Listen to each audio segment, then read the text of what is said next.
ये कहानी है दो जेनेटिक साइंटिस्ट की जो इंसान और जानवर के डीएनए से एक नया क्रिएचर बनाते हैं।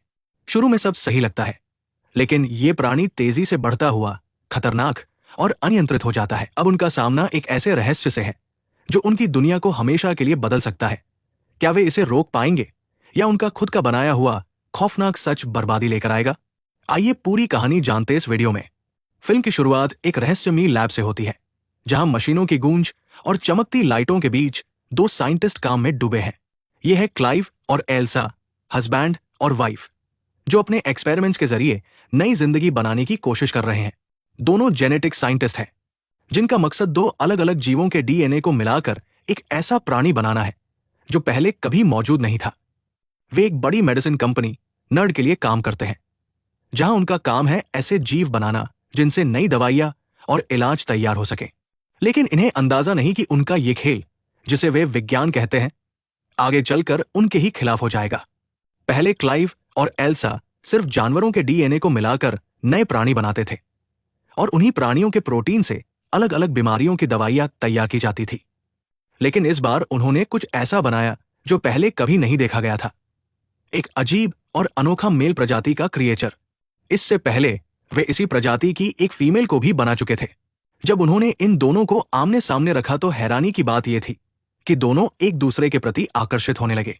वो एक दूसरे से बेहद प्यार और अपनापन दिखा रहे थे।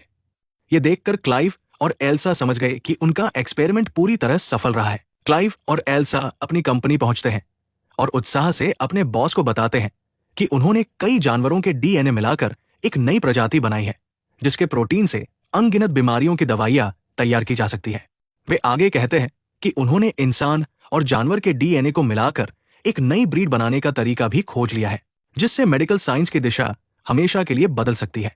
बॉस पहले तो हैरान रह जाती है, फिर गहरी आवाज में कहती है, जो काम तुम कर रहे थे वो जानवरों तक ठीक था, लेकिन इंसान के डीएनए से खेलना, ये सिर्फ खतरनाक नहीं बल्कि गैर कानूनी भी है। कंपनी के बॉस ने सख्ती से कहा कि जो काम तुमने किया वो जानवरों तक ठीक था और उसकी वजह से कंपनी खुश है, पर इंसान और जानवर के डीएनए को मिलाने पर अभी कंपनी सहमति नहीं दे सकती। इसलिए अब हम सारे रिसर्च को रोककर उन प्राणियों के प्रोटीन से दवाइयों के निर्माण पर पूरा फोकस करेंगे। क्लाइव और एल्सा ने कोशिश से कहा कि अगर हम इसे जल्दी नहीं आगे बढ़ाएंगे तो कोई और आकर ये काम कर लेगा और हमारा बड़ा मौका हाथ से निकल जाएगा। बॉस के चेहरे पर गंभीरता थी। उसने फैसला लिया कि रिसर्च फिलहाल बंद रहेगी और प्रायोगिक प्रोजेक्ट्स को दवाइयों के उत्पादन की प्राथमिकता दी जाएगी। पर क्लाइव और एल्सा की आंखों में अब भी वो बेचैनी थी।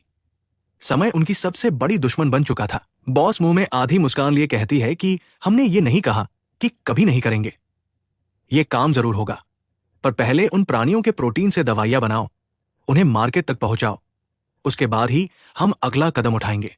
ये सुनकर क्लाइव और एल्सा झटका महसूस करते हैं। वे जानते थे कि उनकी असली पहचान जेनेटिक निर्माण में है, केवल दवाइयों की प्रोटीन सिलाई का काम उन्हें नहीं भाता। निराशा में आकर वे फैसला करते हैं कि अब जो कंपनी नहीं करेगी वो वही छुप कर करेंगे, और बिना देर किए अपना गुप्त रिसर्च शुरू कर देते हैं। लेकिन इस रिसर्च को आगे बढ़ाने के लिए इंसान का डीएनए जरूरी था। इसलिए एल्सा सीक्रेटली किसी अनजान व्यक्ति का डीएनए क्लाइव के पास ले आती है। क्लाइव हैरानी से पूछता है, ये किसका डीएनए है? एल्सा गंभीरता से जवाब देती है, किसी अननोन व्यक्ति का। इसके बाद दोनों इंसान के डीएनए और पहले से बनाए गए जानवरों के डीएनए पर लगातार एक्सपेरिमेंट्स करने लगते हैं। वे अपनी पूरी मेहनत और समय इसमें लगा देते हैं, दिन रात लैब में काम करते हैं, पर हर कोशिश के बावजूद उन्हें सफलता नहीं मिलती। ये लगातार असफलता क्लाइव और एल्सा को गहरी निराशा में डाल देती है, क्योंकि उनका सपना अब भी अधूरा और असंभव सा लगता है।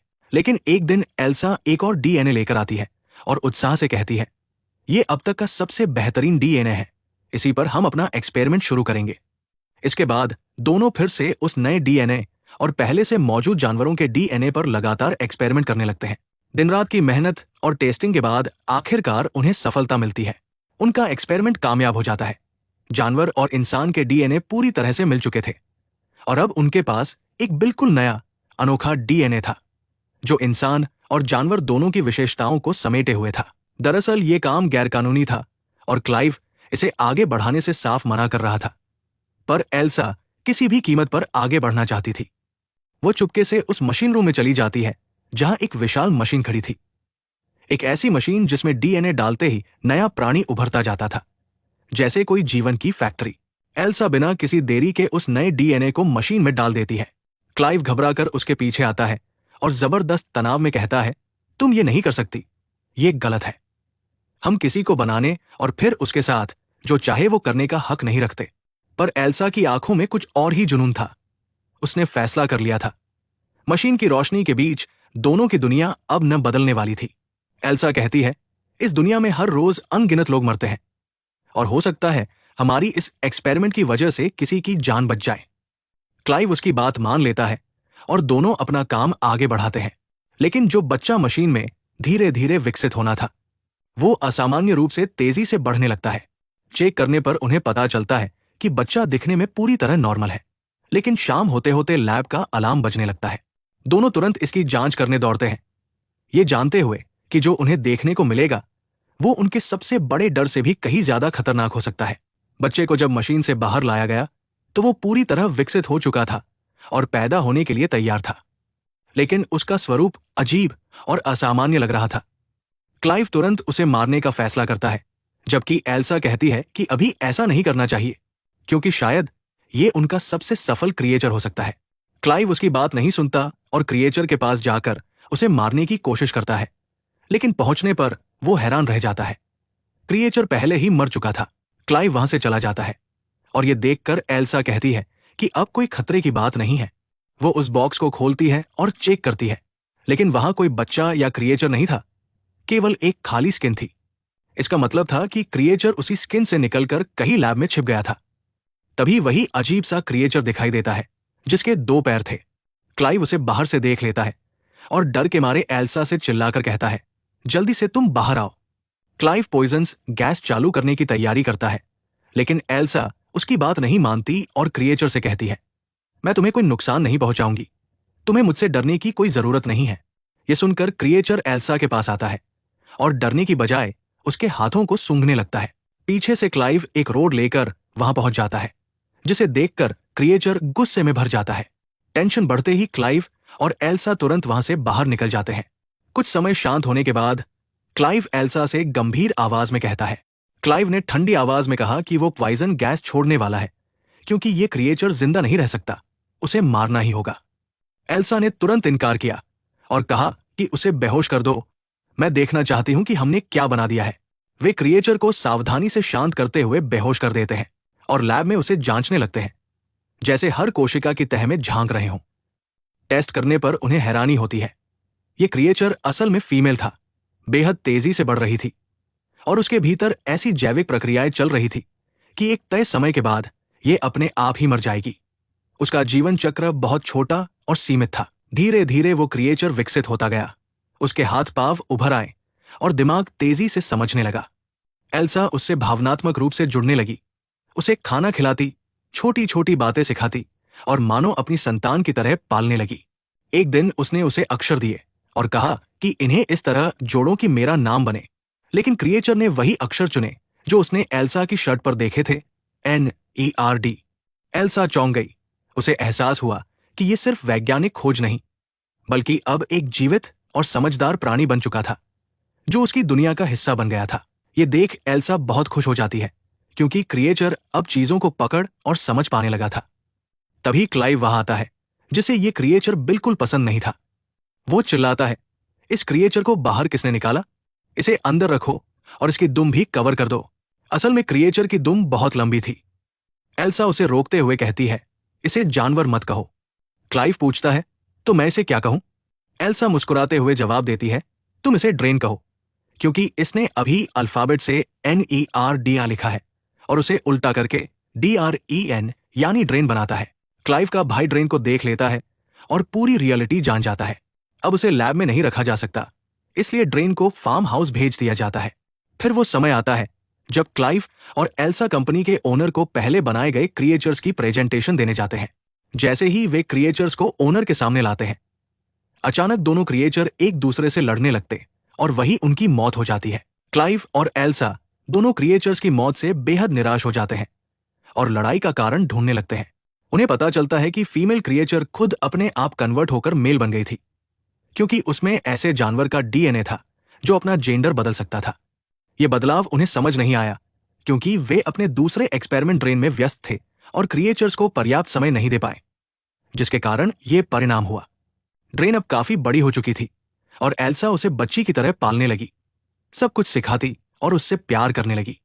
एक दिन ड्रेन जंगल में भाग जाती है और जब क्लाइव और एल्सा उसे ढूंढने जाते हैं तो पाते हैं कि वो एक रैबिट को मारकर खा रही थी। दोनों उसे वापस घर लेकर आते हैं, लेकिन जब एल्सा उसे खाना देती है तो ड्रेन खाने से इनकार करती है और अल्फाबेट की मदद से TDS लिख देती है कि उसे इस जगह में घुटन हो रही है। ड्रेन बोर होकर छत फाड़कर उड़ जाती है। क्लाइव और एल्सा उसके पीछे पीछे जाते हैं।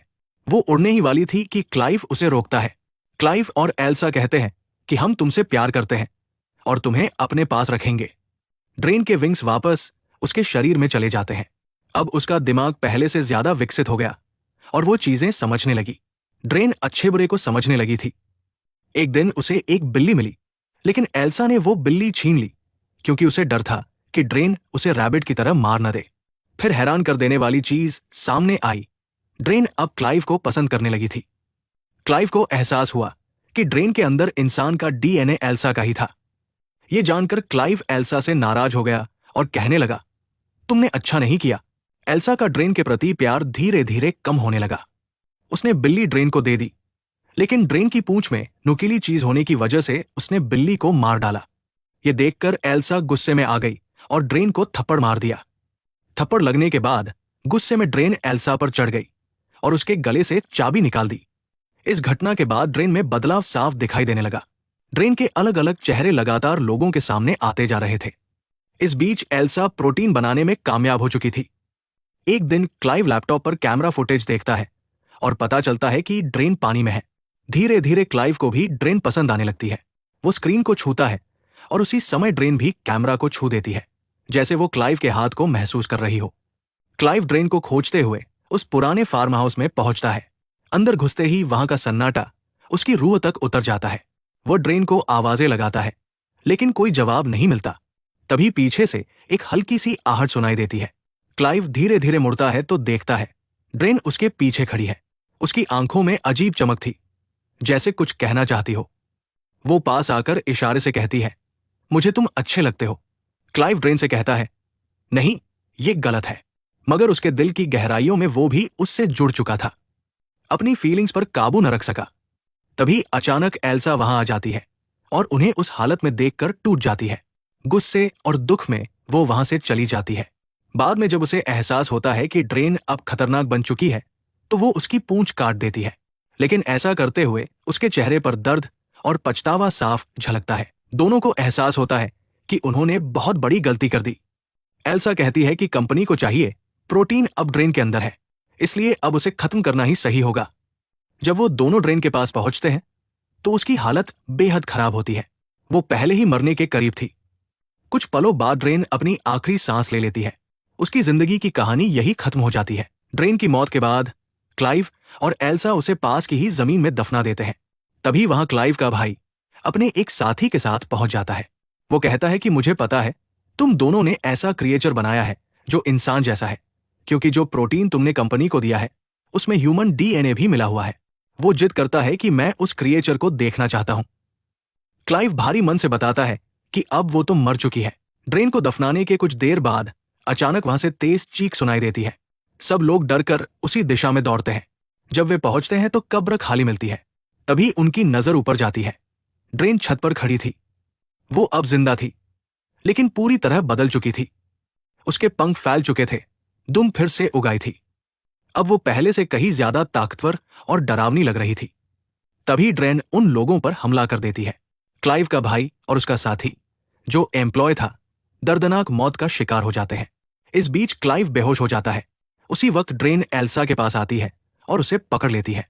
अब पता चलता है कि ड्रेन ने अपना जेंडर बदल लिया था, क्योंकि उसके अंदर वही एनिमल DNA था जो खुद को कन्वर्ट कर सकता है। अब वो मेल बन चुकी थी। इसी वजह से वो सीधे एल्सा के पास आई। क्लाइव पीछे से आता है और लकड़ी ड्रेन के अंदर घुसा देता है। ड्रेन घायल होकर एल्सा को छोड़ देती है। फिर वो लकड़ी निकालकर क्लाइव पर हमला करती है। एल्सा तुरंत बड़े पत्थर से उसे मारती है। वो दोबारा मारने ही वाली थी, लेकिन अचानक रुक जाती है। सोचने लगती है कि उन्होंने इसे अपने हाथों से बनाया था। उसे एहसास होता है कि ड्रेन में उसका डीएनए भी है। अब एल्सा समझ जाती है कि इसे मारना सही नहीं होगा। ड्रेन मौके का फायदा उठाकर क्लाइव को अपने दुम से मार देती है। गुस्से में एल्सा पत्थर से उसे मारती है। इसके बाद ड्रेन की मौत हो जाती है। फिर कहानी में एल्सा और उसके बॉस दिखाई देते हैं। पता चलता है कि एल्सा को बेबी होने वाला है।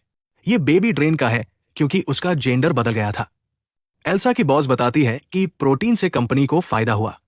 एल्सा का होने वाला बच्चा अब इस रिसर्च को आगे बढ़ाने का जरिया बन गया।